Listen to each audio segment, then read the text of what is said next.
Welcome to wishful ಅಡುಗೆ ಮನೆ. ನೋಡಿ, ಇವತ್ತು ಸಬ್ಬಕ್ಕಿಯಿಂದ ಒಂದು ಸೂಪರ್ ಆಗಿರೋ ರೆಸಿಪಿನ ಮಾಡೋಣ. ನೋಡಿ, ಸಬ್ಬಕ್ಕಿನ ಒಂದು ಬೌಲ್ ಆಗೋಷ್ಟು ಸಬ್ಬಕ್ಕಿನ ತೊಗೊಂಡಿದ್ದೀನಿ. ನೋಡಿ, ಈ ಥರ ದಪ್ಪ ಸಬ್ಬಕ್ಕಿನೇ ತೊಗೊಂಡಿದ್ದೀನಿ. ಇದನ್ನು ನಾವು ನೀರು ಹಾಕಿ ಚೆನ್ನಾಗಿ ತೊಳ್ಕೊಳ್ಳೋಣ. ನೋಡಿ, ಈ ಥರ ಕಿವುಚಿ ಒಂದು 2-3 ಸರಿ ಇದನ್ನು ವಾಶ್ ಮಾಡ್ಕೊಂಡು ಬರೋಣ. ನೋಡಿ, ವಾಶ್ ಮಾಡ್ಕೊಂಡು ಬಂದಾದಮೇಲೆ ಬಿಸಿ ಬಿಸಿ ನೀರನ್ನು ಹಾಕಿ ಸಬ್ಬಕ್ಕಿನ ನಾವು ನೆನೆಸ್ಕೊಬೇಕು.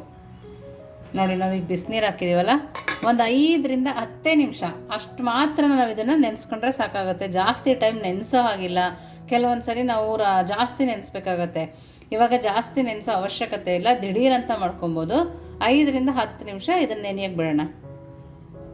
ನೋಡಿ, ಇದು ಒಂದು 5 ನಿಮಿಷ ನೆಂದಿದೆ. 5 ನಿಮಿಷಕ್ಕಿಂತ ಜಾಸ್ತಿ ನೆನಿಬಾರ್ದು, ಇಲ್ಲಾಂದರೆ ಗಂಜಿ ಬಿಡುತ್ತೆ. ಇವಾಗ ಇದನ್ನು ನಾವು ಸೋಸ್ಕೊಳ್ಳೋಣ. ನೋಡಿ, ಇದೇ ಬಾಣಲಿಗೆ ಒಂದು ಸ್ವಲ್ಪ ತಣ್ಣೀರನ್ನು ಹಾಕ್ಕೊಳ್ಳೋಣ. ಯಾಕಂದರೆ ಒಂದು ಸ್ವಲ್ಪ ಗಿಂಜು ಬಿಟ್ಟಿರುತ್ತಲ್ಲ. ನೋಡಿ, ಇದ್ರೊಳಗಡೆದು ಎಲ್ಲ ನೀರನ್ನು ನಾವು ತಕ್ಕೋಬೇಕು. ಓಕೆ,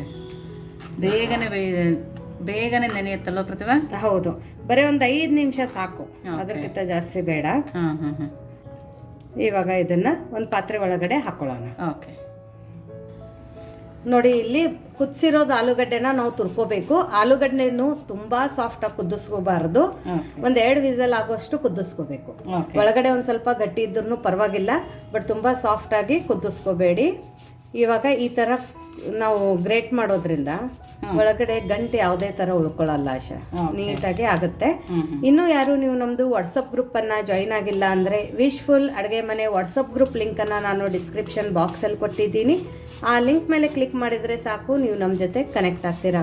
ಹಾಗೂ ಉತ್ತರ ಕರ್ನಾಟಕದ ಸ್ಪೆಷಲ್ ಮಸಾಲೆ ಖಾರ ಆಗಿರ್ಬೋದು, ಸ್ನ್ಯಾಕ್ಸ್ ಆಗಿರ್ಬೋದು, ಹಾಸನ್ ಬೆಂಗಳೂರು ಸಾಂಬಾರ್ ಪೌಡ್ರ್ ಆಗಿರ್ಬೋದು, ಹೋಮ್ ಮೇಡ್ 100% ಪ್ಯೂರ್ ಆರ್ಗ್ಯಾನಿಕ್, ನಿಮಗೆ ಸ್ನ್ಯಾಕ್ಸ್ ಐಟಮ್ ಆಗಿರ್ಬೋದು, ಮಸಾಲಗಳಾಗಿರ್ಬೋದು, ಅಥವಾ ನಿಮ್ಮ ಬೇಕಾಗಿರೋಂಥ ಯಾವುದಾದ್ರೂ ಐಟಮ್ಸನ್ನು ಆಗಿರ್ಬೋದು, ಆ ಗ್ರೂಪದ ಲಿಂಕನ್ನು ಕೂಡ ಉತ್ತರ ಕರ್ನಾಟಕದ ರಾಣಿ ಅಂತ ಹೇಳಿಬಿಟ್ಟು ವಾಟ್ಸಪ್ ಗ್ರೂಪ್ ಇದೆ. ಆ ಗ್ರೂಪದ ಲಿಂಕನ್ನು ಕೂಡ ನಾನು ಡಿಸ್ಕ್ರಿಪ್ಷನ್ ಬಾಕ್ಸಲ್ಲಿ ಕೊಟ್ಟಿರ್ತೀನಿ. ಆ ಗ್ರೂಪಿಗೂ ನೀವು ಜಾಯಿನ್ ಆಗಿಬಿಟ್ಟು ಅಲ್ಲೆಲ್ಲನೂ ನಿಮಗೆ ಡೀಟೇಲ್ಸನ್ನು ತಿಳ್ಕೊಬೋದು.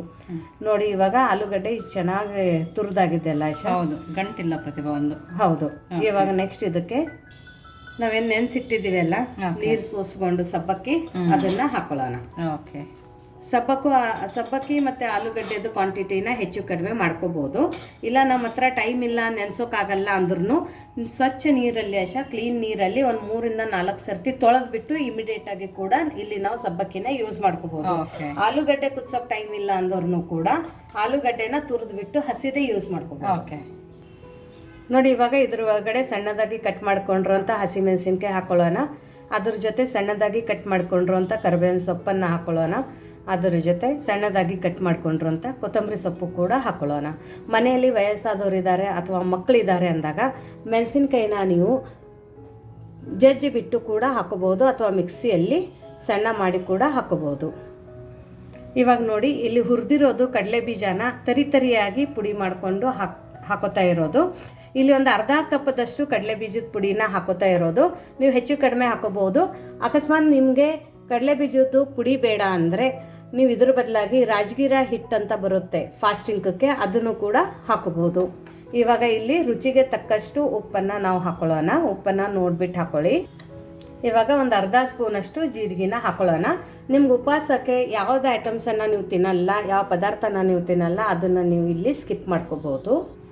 ನೋಡಿ, ಇಷ್ಟೆಲ್ಲನೂ ಹಾಕ್ಕೊಂಡು ಇದನ್ನು ನಾವು ನೀಟಾಗಿ ಕಲಿಸ್ಕೋಬೇಕು. ಇದಕ್ಕೆ ನೀರು ಹಾಕೋ ಅವಶ್ಯಕತೆ ಇಲ್ಲ. ಸಬ್ಬಕ್ಕಿಗೆ ನೆನೆಸೋಕೆ ನಾವು ಎಷ್ಟು ನೀರು ಹಾಕಿದ್ದೀವಿ ಅದು ಅಷ್ಟೇ. ಮತ್ತೆ ಅದು ನೀರು ಕೂಡ ತಕ್ಕೊಂಡಿದ್ದೀವಿ. ಹೌದು. ಅಕಸ್ಮಾತ್ ತುಂಬ ಲೂಸ್ ಆಗಿದೆ ನಾವು ಮಾಡಿರೋದು, ಏನು ಮಾಡೋದಪ್ಪ ಅಂತ ಅನಿಸಿದ್ರೆ ನೀವು ಇಲ್ಲಿ ಕಡಲೆ ಬೀಜದ ಪುಡಿನ ಇನ್ನೊಂದು ಸ್ವಲ್ಪ ಜಾಸ್ತಿ ಹಾಕೋಬಹುದು. ಬಟ್ ತುಂಬ ಜಾಸ್ತಿ ಹಾಕೊಂಡಿದ್ರು ಅದ್ರ ಟೇಸ್ಟ್ ಬೇರೆ ಆಗುತ್ತೆ. ಸೊ ನಾನು ಹೇಳಿರೋದ್ ರೀತಿಯಲ್ಲಿ ಎಲ್ಲದನ್ನು ಹಾಕೊಂಡು ಮಾಡ್ಕೊಳ್ಳಿ, ಚೆನ್ನಾಗಿ ಬರುತ್ತೆ. ಸ್ಮೆಲ್ ಅಂತೂ ಸೂಪರ್ ಬರ್ತದೆ. ಹೌದು, ತುಂಬಾ ಚೆನ್ನಾಗಿ ಬರ್ತಾ ಇದೆ. ಓಕೆ. ನಿಮ್ಮ ಕಡೆ ಉಪವಾಸ ಇದ್ದಾಗ ತಿಂತಾರಲ್ಲ? ಹೌದೌದು. ಉಪವಾಸ ಇದ್ದವರು ನಾರ್ಮಲ್ ಉಪ್ಪು ತಿನ್ನಲ್ಲ ಅನ್ನೋರಿಗೆ ಸೇದಲ್ದಾನಿ ಉಪ್ಪು ಅಂತ ಬರುತ್ತೆ, ಅದನ್ನ ಹಾಕೊಂಡಿರ್ತೀವಿ. ಸೊ ಉಪವಾಸಕ್ಕೆ ಸಬ್ಬಕ್ಕಿ ನೆನೆಸ್ಲೇಬೇಕು, ಆಲೂಗಡ್ಡೆ ಕುದಿಸ್ಲೇಬೇಕಂತೇನಿಲ್ಲ. ಕುದಿಸಿರೋದು ಆಲೂಗಡ್ಡೆ ಇಲ್ಲ ಅಂದ್ರೂ ಗ್ರೇಟ್ ಮಾಡಿ ಹಸಿದೆ ಹಾಕೋಬಹುದು. ಸೊ ಇವೆಲ್ಲ ತುಂಬಾ ಇನ್ಸ್ಟಂಟ್ ರೆಸಿಪಿ, ಹೊಟ್ಟೆ ಫುಲ್ ತಿನ್ನುವಂತ ರೆಸಿಪಿ, ಮಕ್ಕಳು ಇಷ್ಟಪಡುವಂತ ರೆಸಿಪಿ. ನೋಡಿ ನೀಟಾಗಿ ಈ ಥರ ಕಲಿಸ್ಕೊಂಡಾದ ನಂತರ ಇದ್ರದ್ದು ಚಿಕ್ಕ ಚಿಕ್ಕದಾಗಿ ಉಂಡೆನ ಮಾಡ್ಕೋಬೇಕು. ನೋಡಿ ಈ ಥರ ಉಂಡೆ ಇರಬೇಕು. ಇವಾಗ ಕೈಯಲ್ಲಿ ಕಟ್ಲೆಟ್ ಶೇಪಲ್ಲಿ ಮಾಡ್ಕೊಳ್ಳೋಣ. ಓಕೆ. ಹಾಂ, ತುಂಬ ತಿಳು ಇರಬಾರ್ದು, ತುಂಬ ದಪ್ಪನೂ ಇರಬಾರ್ದು. ಇಟ್ಟು ಸಾಕಾಗತ್ತಲ್ಲ? ಇಟ್ಟು ಸಾಕಾಗತ್ತೆ. ಇವಾಗ ಇದನ್ನು ಮಾಡ್ಕೊಂಡಿರೋದನ್ನ ನಾವು ಇವಾಗ ಈ ಥರ ಇಡ್ಲಿ ಪಾತ್ರೆಯಲ್ಲಿ ನಾವು ಇಟ್ಕೊತ ಹೋಗ್ಬೇಕು. ಸೊ ಇಡ್ಲಿ ಪಾತ್ರೆ ಸೈಜನ್ನು ನೋಡಿಬಿಟ್ಟು ಮಾಡ್ಕೋಬೋದು, ಅಥವಾ ಇದೇ ಸೈಜ್ ಇರಬೇಕು ಅಂತಲೂ ಏನಿಲ್ಲ. ನೀವು ಬೇಕಂದರೆ ಸ್ಕ್ವೇರಲ್ಲಿನೂ ಕೂಡ ಮಾಡಿಕೊಂಡು ಇಟ್ಕೋಬೋದು. ಸೊ ನೋಡಿ, ಝಟ್ ಪಟ್ ಅಂತ ಆಗೋವಂಥ ರೆಸಿಪಿ. ಇವಾಗ ಈ ಥರ ಇಡ್ಲಿ ಪಾತ್ರೆಯಲ್ಲಿ ನಾವು ಇಟ್ಕೊಂಡಾಗಿದೆ ಅಲ್ಲ, ಇದನ್ನು ನಾವು ಇವಾಗ ತೊಗೊಂಡ್ಬಿಟ್ಟು ನೋಡಿ, ಇಲ್ಲಿ ಇಡ್ಲಿ ಪಾತ್ರೆಯಲ್ಲಿ ನೀರು ಕುದಿಯೋಕೆ ಇಟ್ಕೊಂಡಿರೋದು. ನಾವು ಕಲಸೋ ತನಕ ನೀರು ಕೂಡ ಕೆಳಗಡೆ ಕುದಿ ಬಂದಿದೆ. ನೀವು ಇಡ್ಲಿ ಮಾಡಬೇಕಾದ್ರೆ ಇಡ್ಲಿ ಪಾತ್ರೆಯಲ್ಲಿ ಎಷ್ಟು ನೀರು ಹಾಕ್ತೀರಾ ಅಷ್ಟೇ ನೀರನ್ನು ಹಾಕೋಬೇಕು. ಇವಾಗ ಇದೇನು ನಾವು ಕಟ್ಲೆಟ್ ಮಾಡ್ಕೊಂಡಿದ್ದೀವಲ್ಲ ಸಬ್ಬಕ್ಕಿದು, ಅದನ್ನು ಕೂಡ ಈ ಥರ ಪ್ಲೇಸ್ ಮಾಡಬೇಕು. ನೋಡಿ, ಎಲ್ಲದೂ ಇದೇ ಥರ ಮಾಡ್ಕೊಂಡಿರೋದು. ಇವಾಗ ಮೇಲ್ಗಡೆ ಲಿಡ್ಡನ್ನು ಮುಚ್ಚಿಬಿಟ್ಟು ಮೀಡಿಯಮ್ ಫ್ಲೇಮಲ್ಲಿ ಒಂದು 10 ನಿಮಿಷ ಇದನ್ನು ಸ್ಟೀಮ್ ಮಾಡ್ಕೊಂಡು ಬರೋಣ. ನೋಡಿ, 10 ನಿಮಿಷ ಆಗಿದೆ. ಚೆನ್ನಾಗಿದ್ದು ಸ್ಟೀಮು ಕೂಡ ಆಗಿದೆ. ಇವಾಗ ಇದನ್ನು ತಣ್ಣಗಾಗೋಕೆ ಬಿಡೋಣ. ಸ್ಟೋವ್ನ ಆಫ್ ಮಾಡ್ಕೊಂಡಿರೋದು. ತಣ್ಣಗಾದ್ಮೇಲೆ ಏನು ಮಾಡೋದು ಅಂತ ನೋಡೋಣ ಬನ್ನಿ. ನೋಡಿ, ಎಣ್ಣೆ ಚೆನ್ನಾಗಿ ಬಿಸಿ ಆದಮೇಲೆ ನಮ್ಮ ಕಟ್ಲೆಟನ್ನು ಸ್ಟೀಮ್ ಮಾಡ್ಕೊಂಡಿರೋದನ್ನ ಬಿಟ್ಕೊಳ್ಳೋಣ. ಪ್ಯಾನಲ್ಲಿ ಎಷ್ಟು ಹೋಗುತ್ತೆ ಅಷ್ಟೇ ಬಿಡಿ, ಒಂದೇ ಸರ್ತಿಗೆ ಜಾಸ್ತಿ ಬಿಡೋಕೆ ಹೋಗಬೇಡಿ. ಆಮೇಲೆ ಎಣ್ಣೆಯಲ್ಲಿ ಹಾಕಿದ ತಕ್ಷಣ ನಾವು ಇಮಿಡಿಯೇಟಾಗಿ ಸ್ಪೂನನ್ನು ಆಡಿಸ್ಬಾರ್ದು. ಇದೇ ಥರ ಬಿಟ್ಬಿಡೋಣ. ಫ್ಲೇಮನ್ನು ಇವಾಗ ಮೀಡಿಯಮ್ ಫ್ಲೇಮಲ್ಲಿ ಇಟ್ಕೊಳ್ಳೋಣ.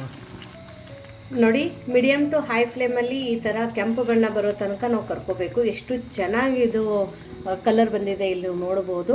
ಮತ್ತು ಇದನ್ನು ನಾವು ಇನ್ಸ್ಟೆಂಟಾಗಿ ಮಾಡಿದ್ದೀವಿ ಅಂತಲೂ ಕೂಡ ಯಾರೂ ಅನ್ನೋದಿಲ್ಲ, ಅಷ್ಟು ಪರ್ಫೆಕ್ಟಾಗಿ ಬಂದಿದೆ. ನೋಡಿ, ಸಖತ್ತಾಗಿ ಬಂದಿದೆ ಇದು. ತುಂಬ ಚೆನ್ನಾಗಿ ಕಾಣಿಸ್ತದೆ ಗಣಪತಿ. ಹೌದು, ಇದು ಎಷ್ಟು ಗರಿ ಗರಿಯಾಗಿ ಬಂದಿದೆ ಅಂತ ನಿಮಗೆ ತೋರಿಸ್ತೀನಿ ಬನ್ನಿ.